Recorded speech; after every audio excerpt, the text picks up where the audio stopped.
नमस्कार, तुम्ही बघत आहात प्रखर न्यूज। कांदा मार्केटमधील चोरी प्रकरणात आभोणा पोलिसांची दमदार कामगिरी। कळवण तालुक्यातील आभोणा येथील कांदा मार्केटमधील चोरी प्रकरणात आभोणा पोलिसांनी दमदार कामगिरी करून दाखवली आहे।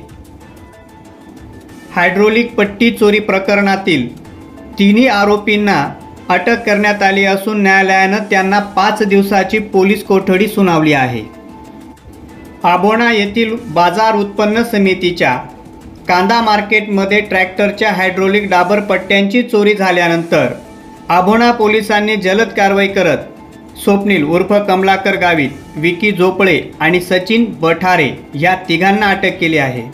या तिघांनी मिळून सदर चोरी केल्याचे पोलीस तपासात निष्पन्न झाले असून त्यांच्याकडून इतर चोऱ्यांच्या बाबतीतही खुलासा होण्याची शक्यता आहे।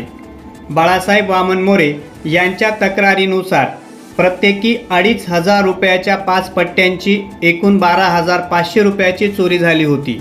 ही कारवाई सहाय्यक पोलीस निरीक्षक संदीप परदेशी यांच्या मार्गदर्शनाखाली उपनिरीक्षक के.व्ही. पवार आणि पोलीस हवालदार सुरेश पवार यांनी केली। पोलिसांच्या या तत्परतेमुळे आभोणा परिसरातील चोरीच्या घटना आटोक्यात येतील असा विश्वास नागरिकांनी व्यक्त केला आहे। ही होती आभोणा पोलिसांची कारवाई। तुम्ही बघत राहा प्रखर न्यूज 24। आपल्या परिसरातील बातम्यांचे अपडेट जाणून घेण्यासाठी दीपक बागुल, कळवण।